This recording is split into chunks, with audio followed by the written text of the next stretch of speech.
èmi ò ń ṣàbòsí ń tèmi o ṣé lóko táwọn ṣé ẹlẹ́bọ ní kìlọ̀ náà bọ́mú èṣù ẹlẹ́bọ.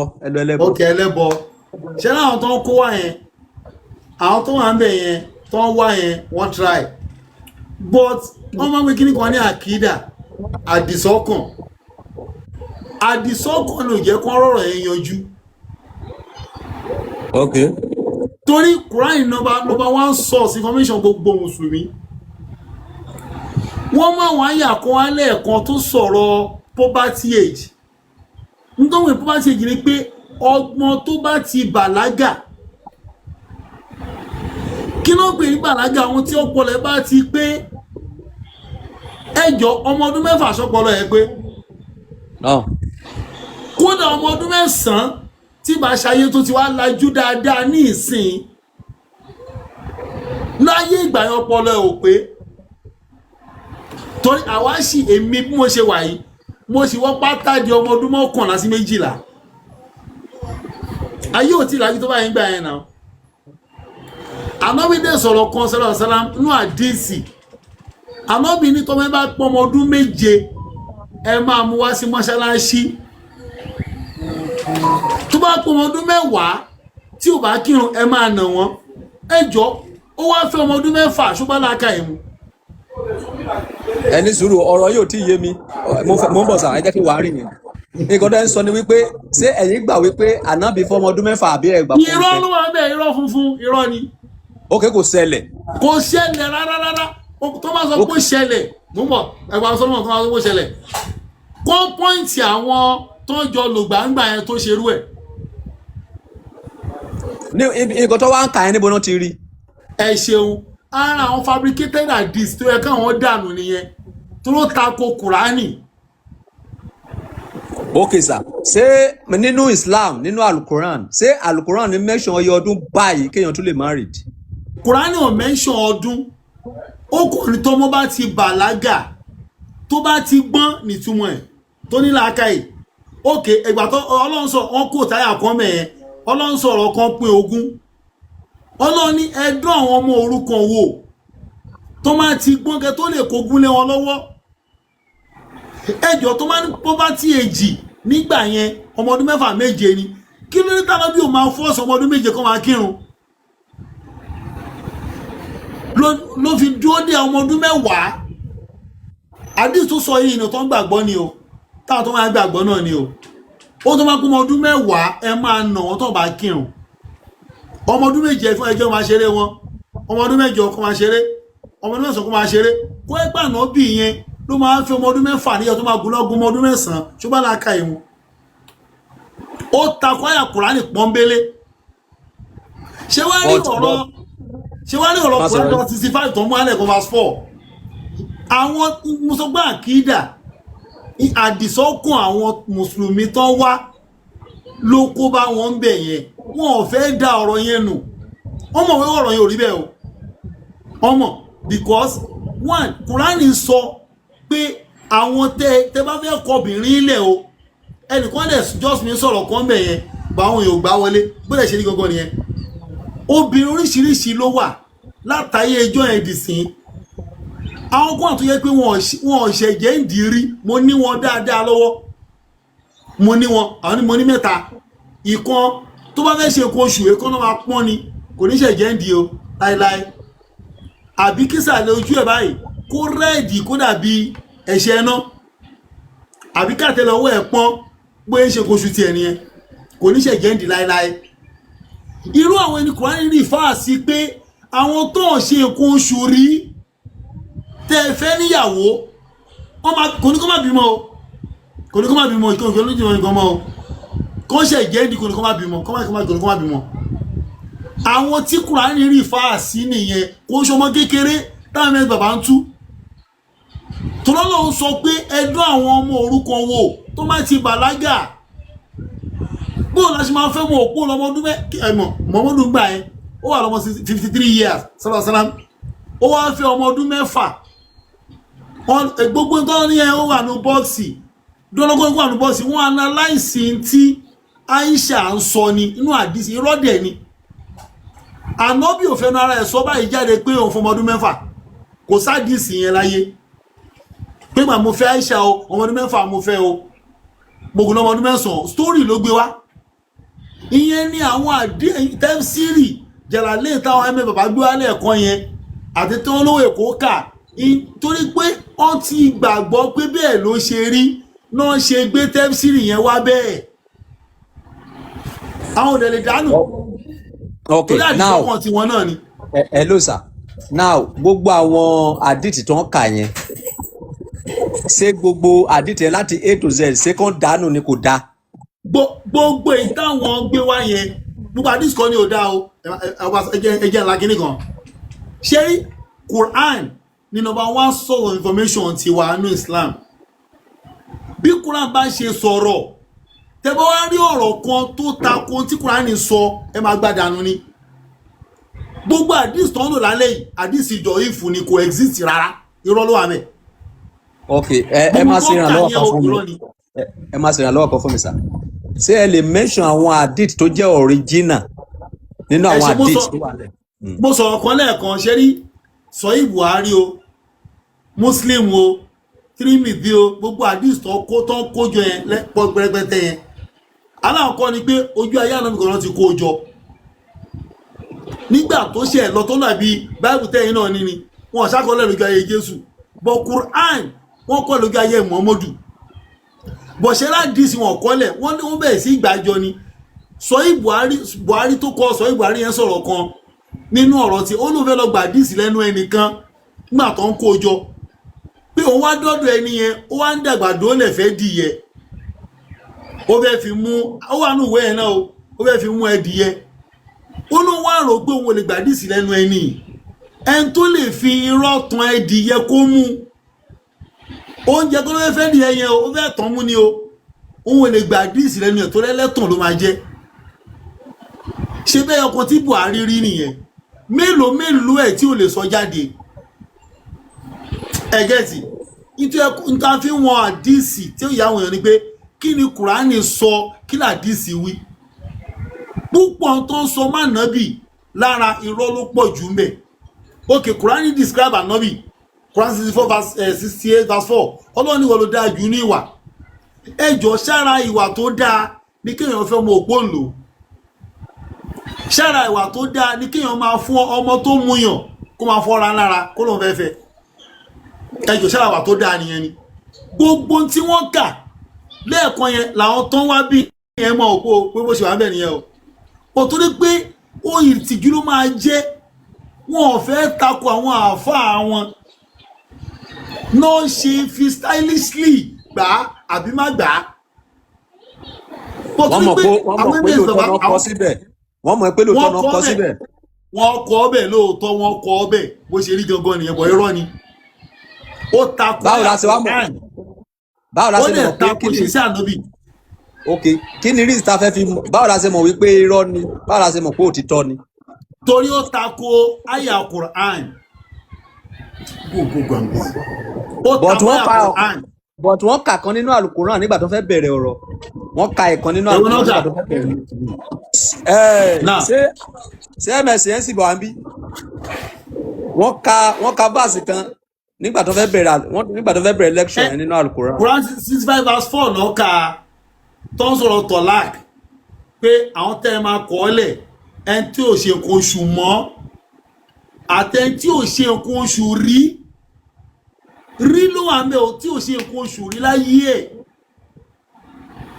ọmọ òkú ọmọ tí wọ́n ní túmọ̀ ìyá ẹ̀ sáà yíyá bí kí ló kọ ó mọ̀ ẹ́ lẹ́ẹ̀kan náà. Allah's wife náà pé Allah's wife náà pé. Allah wife ṣẹ́sì wá ń bì.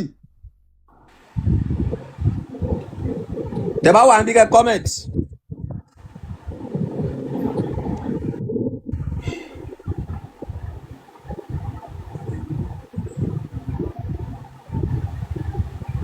tó gbogbo tó ń kà yẹn ó takò àyà Quran dẹ̀ ni kò sí ohun tí wà nínú Buhari Muslim Tirmidhi Nasa'i ẹni ok fún àpẹẹrẹ ẹjẹ mú ọ̀nà kan èyí tó kà ní Ibn Kathir lẹ́ẹ̀kan yẹn mi ìrántí gbogbo ọ̀rọ̀ yẹn ṣe lọ gbà tó ń sọ̀rọ̀ rẹ́pù pánàmì sọ pé kó làwọn eléègùn fẹ́ rẹ́pù ànábì ọlọ́run náà fẹ́ rèpù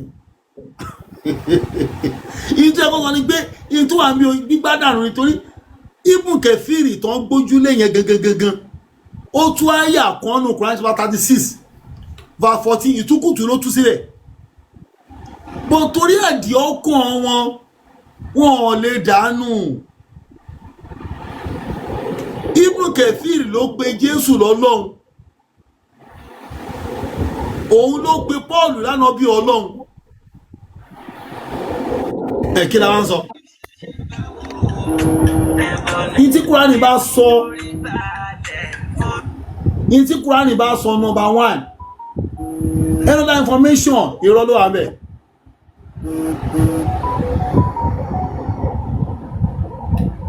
lẹ́yìn Kúránì o òwe tó kù secondary ni o Kúránì number 1 ní Kúránì gbogbo ètò kù secondary.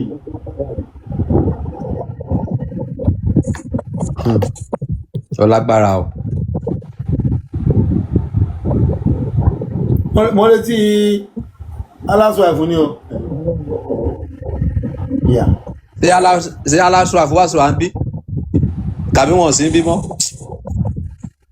ó ní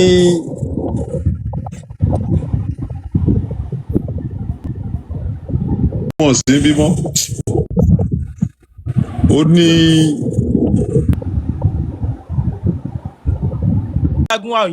rárá ẹ ní sùúrù sẹ́rí àáfà tó bá tó dára rẹ̀ lójú. ẹ lọ ms ẹgbẹ́ péjì mi lọ ẹfà wálẹ̀ bíbá ìṣẹ́gbẹ́ ms. So àáfà tó bá tó dára rẹ̀ lójú ni kó wá. ms. Yes. ẹgbẹ́ péjì mi lọ ẹjọ́ ẹfà wálẹ̀ bíbá ẹgbẹ́. àáfà mi ni kó tó mú déètì. ẹ kọ́ àwọn àǹbí ẹ kílẹ̀ ẹ bá padà lọ kó ẹfà wálẹ̀ bí ẹ kọ́ àwọn. sẹ́rí lílọ tá kọ́kọ́ lákọ́kọ́ yẹn we win. So a ní láti lọ. ọ̀sẹ̀ máa kọjọ́ mẹ́ta látọ̀sẹ̀ mẹ́ta sẹ́yìn. mo pe nọ́mbà yín gbà tẹ wà àwé yẹn nọ́mbà yín ò lọ ká lè sọ̀rọ̀ fún public debate wa.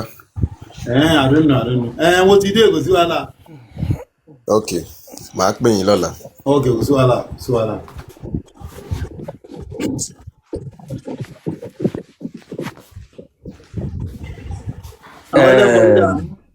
kí n gorí yọmí sẹ́wà ń bí.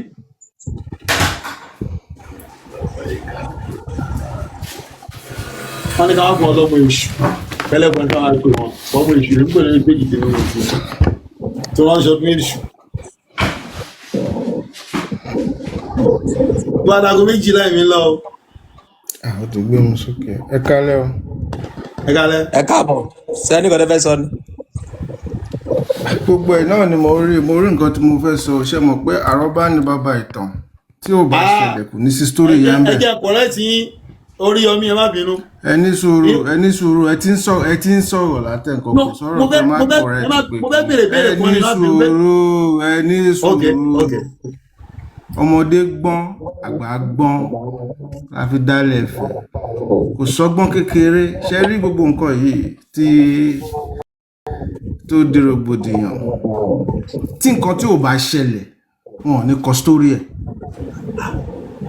ṣe gbọ́ mi ò ń ṣe àfáà mi ìdẹ̀ wáyé ní pé tàbùkù mọ́ anything but àwa tá wà ń comment section à ń rí òótọ́ àrírọ́ ọmọ ọdún mélòó là náà bí fẹ́ Àìṣà ọmọ 60 fẹ́ lé ọmọ ọdún mẹ́fà ẹni sùúrù nǹkan tó ṣẹlẹ̀ tí ọba Solomon fi da gbogbo everybody sílẹ̀ nìyẹn ọ̀hún jẹ́ kí ms baba sọ̀rọ̀ nǹkan táwọn ms baba ń sọ ní pé wọ́n ó ní nǹkan tí wọ́n rí tó fi ń sọ̀rọ̀ ṣẹgbọ́ ìdí ni pé wọ́n ní pé tó bá ṣe ẹ̀sìn Islam tó bá kúrò ń bẹ̀ wọ́n ní kó pa irọ́ ló wà ń bẹ̀. ẹni sùúrù èmi ò mọ̀ bóyá arọ́ mi ò mọ̀ bóyá òótọ́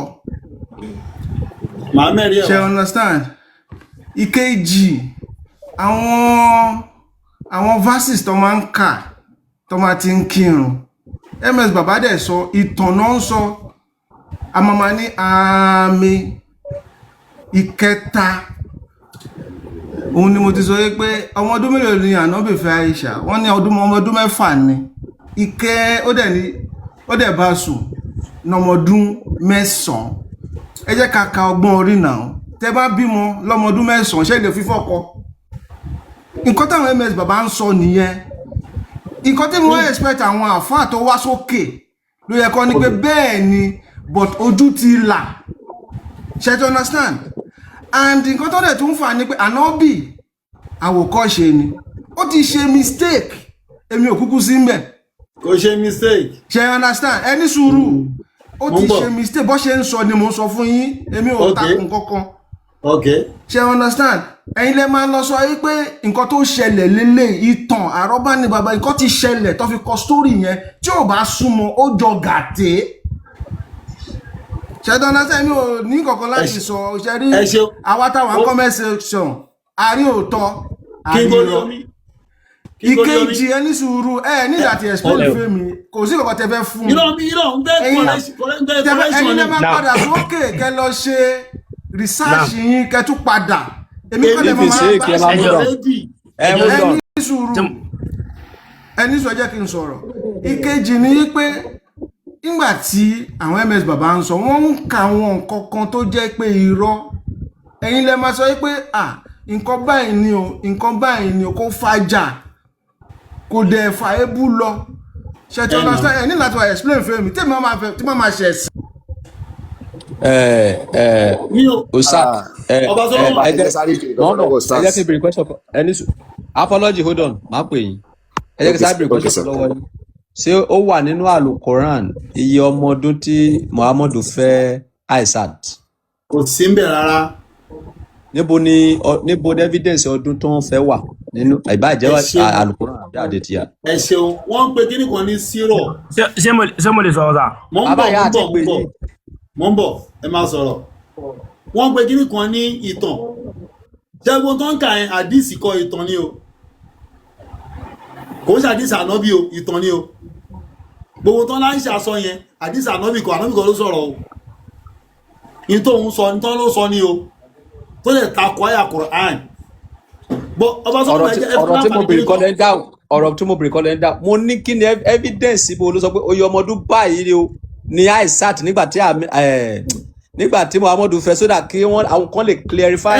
ní o ṣe pé mi ò prepare fún yẹn bá gbé evidence mi wá lálẹ́ yìí bọ̀kọ̀ 16 ni ó dẹ̀ bá sùn ní 19 mo lẹ́rìí ẹ̀. ṣé nínú Quran àbí nínú hadith? nínú Quran àbí nínú hadith? inú ìtàn inú sírọ̀ ìtàn ni kò ń ṣe àdìsí ànábì kò ń ṣe àdìsí ànábì. ìtàn tẹ́sán yẹn àwọn olókọ ìtàn yẹn. àwọn tó jọ wà láyé ìgbà yẹn náà ni. ó dáa ó yá ìbí ń ṣe ètò yá kí lẹ fẹ́ sọ. mo ń bọ̀ ẹ jẹ́ kí ni iṣẹ́ tó sọ̀rọ̀ fẹ́ mú ọ ẹni tó sọ̀rọ̀ láti yẹn fẹ́ sáré kọ́rẹ́tì gangan. wọ́n ní wọ́n pòwe kan níbẹ̀rẹ̀ wọ́n ní tọmọdé bàbá tàn á bá àrọ́bá wọ́n ní àrọ́bá ní bàbá àtàn ṣe rí Yorùbá ṣe mistake lórí gbólóhùn yẹn. Ọba Solomon bẹ́ẹ̀ bèrè ìbéèrè kan lọ́wọ́ yín bẹ́ẹ̀ ṣe wà yín sìn gbogbo ìtàn ayé yín ṣe pé ẹ lè sọ fọ́mọ yín àbẹ́ ẹ lè sọ. mo lè sọ. ẹ máa sọ bẹ́ẹ̀ ṣe àti tó dáa àti tí ò dáa gbọ́ ẹ̀kọ́ lè máa sọ. bẹ́ẹ̀ni. ṣé tọmọ bá fẹ́ pàtàn ayé yín ṣó lè sọ pé sọ fún fẹ́ lómi. ó máa yọ díẹ̀ kúrò ó dẹ̀ máa fi nínú ẹ̀ kú. ẹjọ èwo ló wá kún jù ìtàn ni àbí àrọ́bá? ìtàn ló kún jù. ẹ ṣe àrọ́bá irọ́ ìtàn ló ń jẹ́ àrọ́bá bàbá àtànkọ irọ́ àrọ́bá ni. ok ẹ jẹ́ kí sáré bèrè pẹ́sọ̀ kan lọ́wọ́ yẹn kẹ́ tó lọ. now ṣé nǹkan tẹ́ ń sọ ni wípé ní gbogbo ìgbésí ayé Muhammadu kò ṣe é bí kankan gbogbo nǹkan tó ṣe é pẹ̀lú dá. kò ṣe bí kankan torí pé kó tó dànù bí Ọlọ́run mú bàbá Solomon tó possible kéèyàn wà láyé kó má ṣe bí kankan. ànábì Ọlọ́run ni kò lè ṣe bí Ọlọ́run máa ń pàfẹ́ẹ̀tì wọn dàbí àwa. wọn dàbí àwa. wọn dàbí àwa. bàbá ṣe mo lè wọlé. wọn dàbí àwa rárá wọn dàbí àwa. tí jẹ́yàn bá gbé wọn kò ń ṣe débi tó le tó bá yẹn èèyàn ni wọn bọ́ wọn dàbí àwa. tí jẹ́yàn bá gbé wọn torí mo gbọ́dọ̀ nìkan sọ̀rọ̀ kan mẹ́rin lẹ́ẹ̀kan pé kí náà pé ó ní ànábì lè ṣe mistake but mistake ẹ̀ kò ṣe ní tá a máa ń ṣe irọ́ Ọ̀ kò sí táwa ṣe. ṣé alukuran ní sọ irú mistake tí ànábì ṣe. Ẹ ṣeun nínú ok irú àyà kan wà nínú Quran 48 verse 2 kan ní verse 2 ni Ọlọ́run la forí ẹ̀ṣẹ̀ jì ẹ́ èyí tó ti sẹ́yìn àìsàn máa ṣe níwájú ó mọ̀ pé ànábì náà ṣe mistake rí. Mo tẹ́sọ́lẹ̀ kan gbà ànábì ò ní ṣe mistake. Ẹ̀gbọ́n tí mo sọ pé irú tó lè ṣe kò ń ṣe irú táwọn èèyàn lè ṣe. Fún Tẹ̀lé àpẹẹrẹ èèyàn ń ní sìn tí ó dòpò. mo bọ̀ fún àpẹẹrẹ irú ètò ọlọ́mọ ànábì pé ó fẹ́ àìsàn ọmọ ọdún 6 foolish mistake ní ànábì ò lè ṣe rẹ̀ láéláé torí pé ìyẹn pedophile nìyẹn ìbọmọdé sùn pedophile ni ànábì ò lè ṣe rẹ̀ láéláé torí pé àyà Kùránì ti gáìdì ẹ̀ pé nǹkan báyìí tọmọ bá pé nǹkan báyìí ló gbọ́dọ̀ fẹ́ ó ti wà ń bẹ̀ already kò dẹ̀ sẹ́ni tó practice irú ẹ̀ lójú ayé ànábì ni o àbí mà tó lọ tó wùsẹ̀ tó fọmọ ọdún 6 rí ọmọ ẹ̀ tó jẹ́ Fátímọ̀ gangan ọmọ ọdún mélòó fi fọ́kọ ṣọmọ ọdún 6 ni